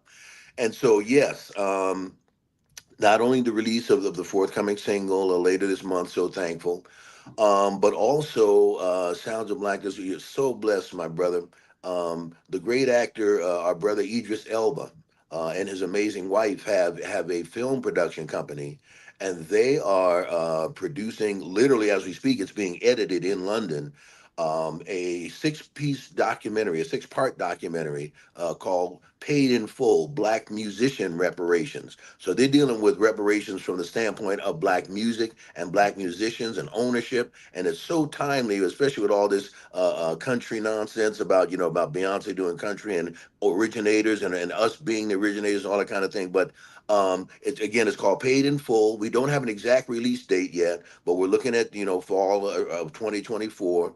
As I mentioned, they're finishing up the editing as we speak in London. Um, Idris Elba is doing this. I keep mentioning London just so it makes, of course, we know, that he's a native of the UK, but the documentary is being done in conjunction with the BBC, the British Broadcast Company, and the CBC, the Canadian Broadcast Company. So it's a major undertaking. I've seen some of the preliminary footage, and I mean it includes artists. I mean Jay Z, Beyonce. I mean just across the spectrum, and Sounds of Blackness music, and we're so honored by this. Will be featured in it because we got a call, and then this will tie off this answer to your question, Brother Boozadelic. Sounds of Blackness got a call about this time last year from Idris Elba's, production company, and they were interested in using some of our music for this because it was so interesting, and we're proud of what I'm about to say, and very humbly so, but very proud. When they were looking for music to be a part of the 6-part series and to feature in it, they were looking for songs about reparations. Well, guess who the only one singing about reparations was? Yeah, The Sounds of Blackness. So two of yeah. our songs, one of course by title is of course Time for Reparations, that we released as a single a couple of years ago, and then our latest single, Woke, also sings about, has lyric about reparations, and we just released that about this time last year. So both of those songs and a couple others will be featured prominently in there, and we're just so honored by that, and we're looking forward to that, and we're hoping that everybody will look forward to it. Again, it's called Paid in Full, Black Music Reparations. Idris Elba. So I know the sisters won't forget because they're crazy about our brother, and I ain't mad at him, But for all the brothers to remember too, Paid in Full, Idris Elba, Sounds of Okay. Blackness. Yeah, I can't wait for that to come out. Right. Idris Elba, man, he was like, he's one of my favorite actors. And Mine. Yep. the funny thing about this, I might have mentioned it on a show previously. I think we were talking about him. But my first experience with Idris Elba as an actor was The Wire, his Yeah. character as Yeah. Stringer Bell.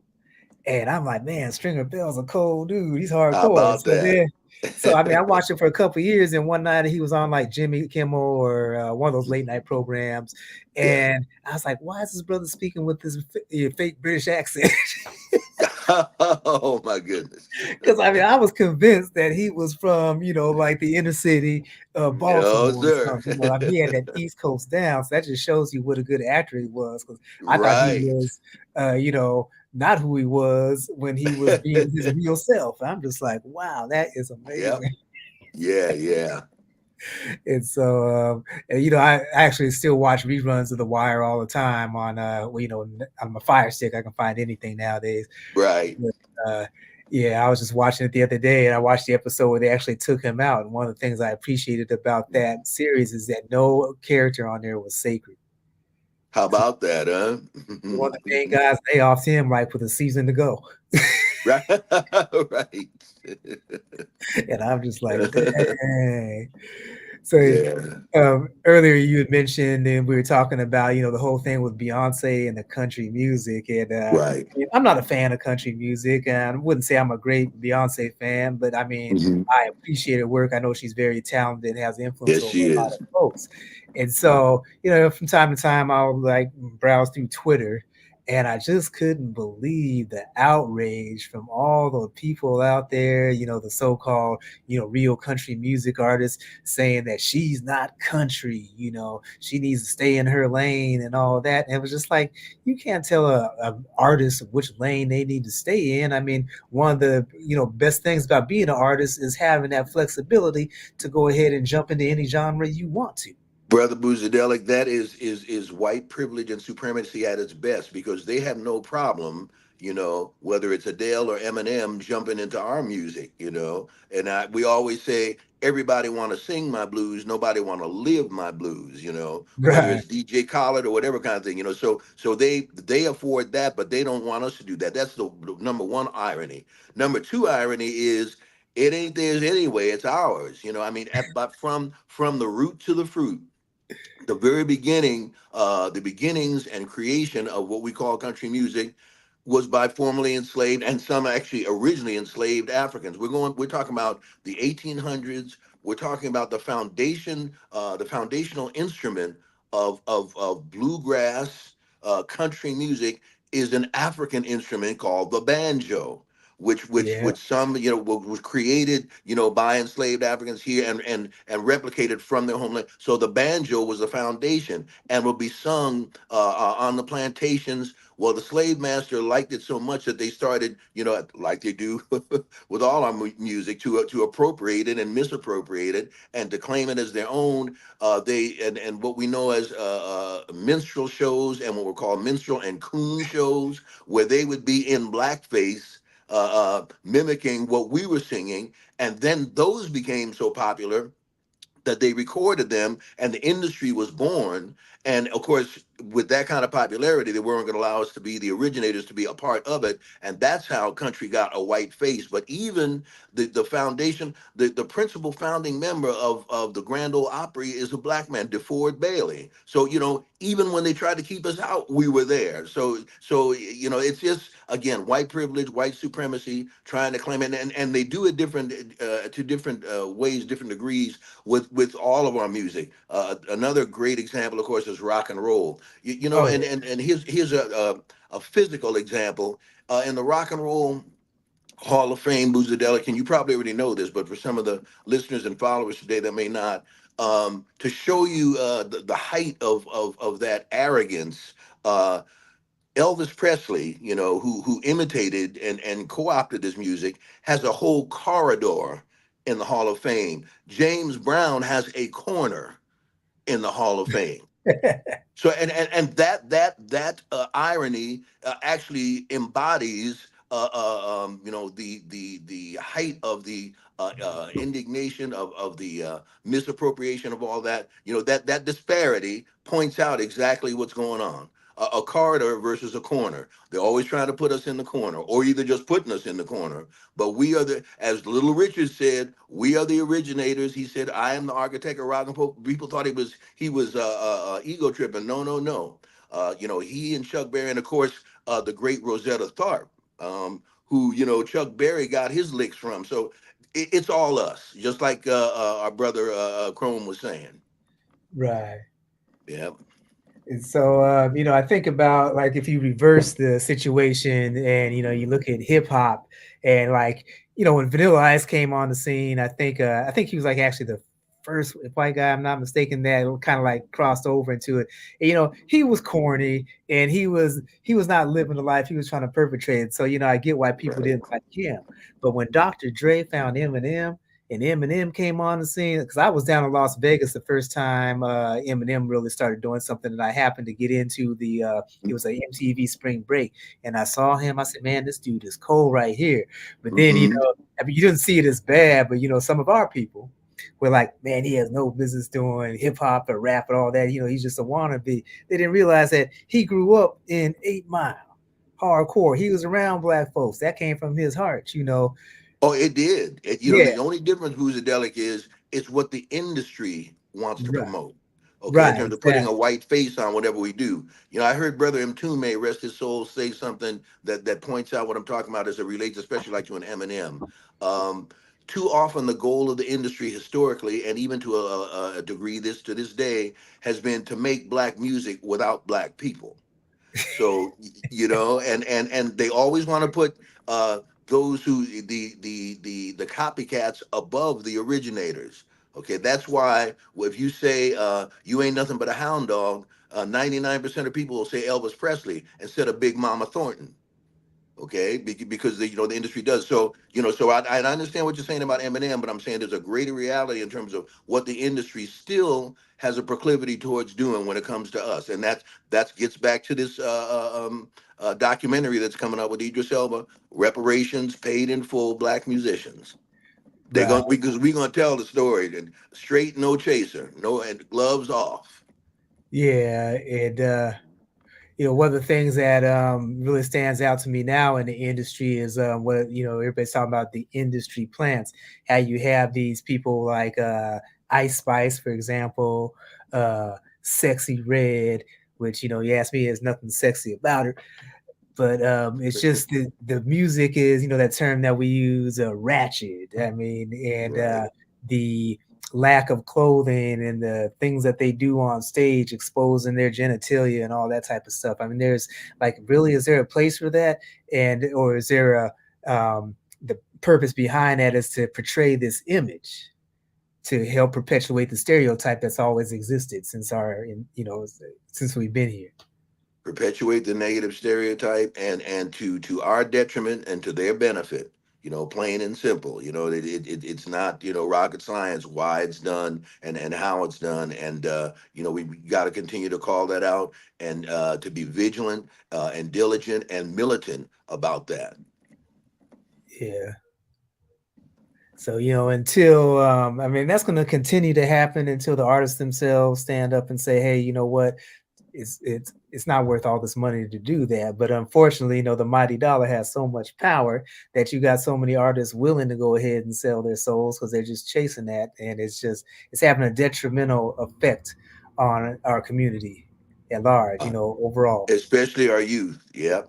Yeah, and I mean, see that primarily us, but I look at the other groups that are affected too by it. You see a lot of people guys out there trying to imitate. You'll see some of these suburban kids. Like, I live out here in this place called Happy Valley, and you see, all the kids that go to school here, and a lot of the Happy Valley area that I live in is very affluent. Especially higher up in the hill, and but you got these kids, sagging the pants. Right.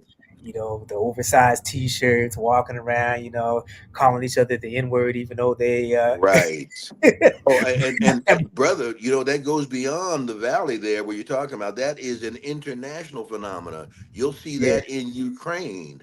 Okay, you'll see. I mean, you'll see that in Japan. I was I'm just gonna telling you, I know say because that. I've seen, and you can see. You go to YouTube, and for those that haven't traveled to those places, you will see that it is there. So, what we used to be about when we had some semblance of control of our radio, of our media, of our image. You'd think that we had more now, but that's really just a facade. We exuded positivity, the positivity of black excellence, and I'm so glad for the black excellence movement trying to put that in the forefront to try to counteract all the negativity. There's Queen Adasa. Yeah, she's there. I still can't see myself. I'm frozen Yeah, on it's YouTube really feed. weird technical stuff today. Can you hear? Can you hear me? Yes, we can hear Yes, you. Queen. Oh, We what a evening! What a evening! The gremlins didn't want to see me today. Hey, The gremlins was like, we don't want a desert today. We don't need a desert today. Everything is perfectly in DJ Boozadelic's hands and Mr. Gary Hines' hands, and that's just fine. That's just Oh, bless you. Well, from the time I came on, and I kind of wondered because I didn't know what was going on, but Boozadelic was handling it. But that doesn't surprise us, but because he got it like that. definitely so. It's in safe land. I know it's in safe land. I am hot. I am flustered. I am. Oh my goodness! Next week you'll see me all jazzed up. I've gotta, boost myself up and, you know, yeah, rev that engine, as they say. Don't get any ideas when I say rev that engine, though. Please don't. Watch out now, Queen Adasa. Oh, well, I tell you, it it's lovely to see you. And I saw Ultra Van Krome. He, I've, he's new to me. I didn't know him before. I must confess. He's Yeah. sensational. What Yes, he Oh yeah. is. a Yes, gem! What a gem! yes, he is. And what a victorious man! He still did the interview so perfectly whilst doing dialysis. How Wow, about that? Isn't that something? Yeah. that is. If I had a hat on, I'll take my hat off. If I had a wig on, I'll take my wig off. Seriously, I Yeah, admire that. Admire that resilience. That yeah. nothing's gonna stop, no matter what. You know, Right. I really do admire individuals like that. And there's no self pity. It's just get on with it, Right. get on with Right. it, and loving what they do. He loves what he Yes. does. It's great. It's so refreshing. I love that. Yes, it Yeah. is. Yeah. That's the main reason that we bonded, because I haven't gone through some stuff myself, and when I Mhm. saw his post on Facebook, you weren't on the show earlier, Gary, but at the beginning I said that I first met him, personally. I knew him. I seen him around the local scene playing for years, Uh-huh. Okay. and I followed him on Facebook, and he was up in the hospital. And by Mm. the message that I read or his post, I said, he needs somebody up there to go stop by. And so I just Yeah. went up there and introduced myself to him officially, and we've been friends ever since. Wow. And so Good. there's a video called "I Am American" that's played at the start of the show. I actually put the video together because he called me and said, "Hey man, I see Oh, what you're doing on YouTube, so I want you to make a video for this." And this was like before COVID. And it was like he was a prophet, because everything that was in the video, all the scenes, is like stuff that's actually going on right now, pretty much, and all this yeah. unrest. It's just kind of crazy how that all fell together. Yeah. Yeah. Absolutely great. You know, I just love individuals like that. Just love individuals like, no matter what's going on, they still got that bright light that Yes. that just keep Yeah, on factor, just like loving life, loving everything, Yeah. and nothing's gonna stop. Unstoppable. Just love it. I really do love that. Really do right. love that tenacity and that industrialism. You know, Yes. it's good. It's a good quality to have, whilst at the same time loving yourself and knowing when to look after yourself and to have a little rest and to pace yourself. It's all that kind of balance, but you keep on going. Yeah, Brilliant. Yep. It's great. Yes. Yes. Yeah. He's a champion. He is a champion, isn't he? Mhm. And I'm gonna be listening to more of his music. I'm gonna be really be like trying to catch up lost time. Yeah. Yeah. yeah. You'll be hearing more of it on my show, because right now I've just been playing a couple of the songs off the newest ones, but I'm going back into the archives because he's got Mm, some gems there. please do join everyone. Join DJ Boozadelic on the Boozadelic Funk Universe every Hmm. Tuesday from 8. Is it 8 p.m.? No, it's not. It's Oh, from it's late night. till midnight UK time. It is. Yeah. Oh my goodness. Yeah. Yes, and that's a 2 o'clock start West Coast time, 5 o'clock East Coast time, 4 o'clock Central. Yes. Got you. Thank you for that. Because translating it into US different times. Oh my goodness. Oh my goodness. It gives us a headache. Yeah, when I get a headache is when we go through that time change, and you guys are like Oh my behind us as far. I gosh. don't know why that is. Right. It's like, doesn't the Oh, time change everywhere at the same time in the world? Yeah. Nope. But you know what? I think as of next year, Oregon is no longer going to observe it. Right. Yeah. There are. Yeah. Some places. Yeah. Yeah, I'll be so yeah. happy. Oh, Yeah. yeah. But you know what? Before we go, right? I know we've spilled a slightly over time, which we normally do anyway. We're very naughty. Is is please do. I really want us to do this after our show.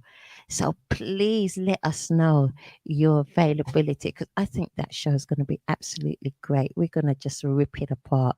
Do you know, we're just going to let our hair down metaphorically. And some people say, that's it, your hair's already down. And no, no, no, not in that way. No. And just like really, show the world, like, just we are ourselves, mind you, everyone, we are being ourselves, but there's another element to everyone, and we know that, where you really just give out the bare, essentially go bare. And that's what I want us to do, just really, like, yeah, Yeah. not be politically correct in any shape or form, There still you go. respect, Still respectful, always, always, always. But just give it to us, Yeah. basically. Yeah, it'd be fun. Lots of fun. Lots of fun. Yeah. You'll see a different edge to Adassa. Still Adassa, but a different edge to Adassa. DJ Pizzadelics laughing. He's like, "Oh Yeah. God, I see that side." Hey, I ain't mad at that side. You're not mad at that side. Mhm. Gary, have you seen that side of Adassa yet? Well, I'm anxiously awaiting. Yeah, actually, Anxiously. Yeah. DJ Pizzadelic. What? Go give us a little preview. Don't go into too Well, much. see, Don't give the too much. real Jamaican comes out of her, Oh and yeah. so yeah. I love it. She gets flustered. You'll hear her break out words like, "What kind of caucus ruckus was that?" Oh, please, oh, Dad, don't. I love it. I love it. Uh, It's all fun though. It's all fun. Yeah. Looking forward to it. Yeah. yeah, that would be fun. So my availability is pretty good most nights, except for Wednesday, just because I'm or Tuesday, I should say, because I'm recovering from my treatment. Yes. Yeah. Yes. Or I'm being affected by the treatment. By the time Wednesday night rolls around, I'm coming out of it. So Right, right. Now how you doing, my brother? I'm doing pretty good. Yeah. Actually, we get around to the service for my son on this Saturday. Yeah, And yeah. so I just finished the eulogy, put the final touches on that before we came on the air. Oh, okay. Yeah, so Yeah. Hang tough, my brother. Hang tough. Yeah. I'm going to, Yeah. it's the eulogy writing that helped me a lot because it made me think Yeah. about all the funny things he did and stuff. Yeah. Beautiful. Yeah. Yeah. So We do Oh, understand. Our thoughts and prayers are with you. every day. Every thank day. you. There And is. I appreciated that little we call it a virtual card and a gift card. And Yeah. I put that gift card to Amazon, so I'm about to make good use of it and get me some good, some good soil to grow some of my favorite crop. Excellent. Well, yeah. At least I'm so glad. I'm so glad you could put it to some use, and every little helps, doesn't it? You just Yeah. want Yeah, people to be there. Be supportive, Hmm. whether they're there in person or virtually, as you said. The thought it. To people to know that and to talk to and to send messages, and there's all different ways people can um make your life special and touch you. yeah, Right. definitely. Yeah. And you just use whichever way is appropriate and whichever way you can, at Right. that time, you Yeah, know? Yeah. That's And what's up. yeah, and it really does make a difference, to know that somebody's just given you a call or sent you a text or sent Right. you a letter or sent you some flowers, whatever it is, whatever it is. yeah, it It's definitely does. really does. It really does. Yeah. We need that. We're human, you Yeah, That's know? right. most definitely. We really do need that. That's all we need. A little bit of love. A little bit of love. There we go. Yep, from our brothers and sisters, and Yes. we'll be as strong as anything. Strong as Right. that's what keeps us going. That's all that keeps us going. That's That's us. right. uh, mm, And Yeah, speaking of going, I have to go to a session. I apologize. going. We are going. We're concluding the show anyway. Thank All you. right. It's All great to right. see you as well. Yeah. All right. Love y'all. All Love right. you. Love y'all too. And catch y'all next week. You Catch you got it. next week. Thank you, everyone. And we'll be back next week on the After 8 show. But signing us out, we are going to play Ultra Van Krome with Kryptonite. Have you been served a little bit of kryptonite tonight? like, share, and subscribe to the After 8 show. Thank you, everyone. God bless you all. Thank you, Gary. Thank you, DJ. Thank you, Queen. All right. Thank you. See you next week. Yeah. Bye-bye for now. Bye. Bye.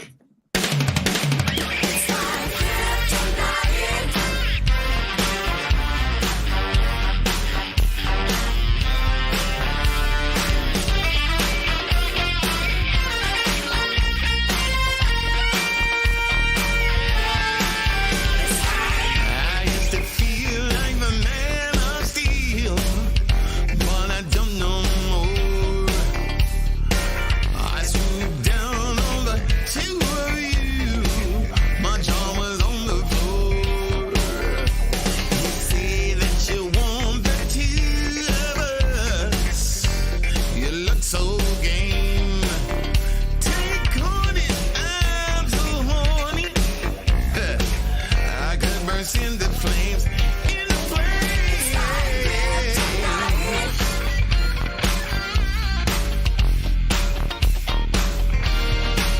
It's like kryptonite.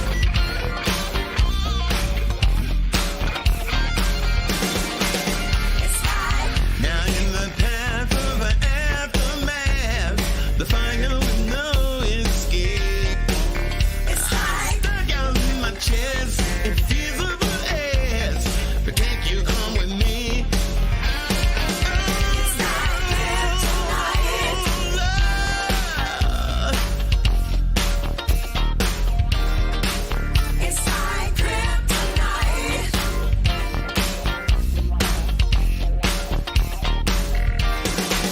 It's like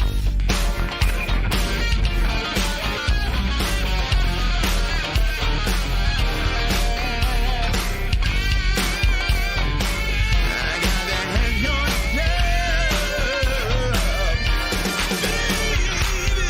no bullshit, no lead.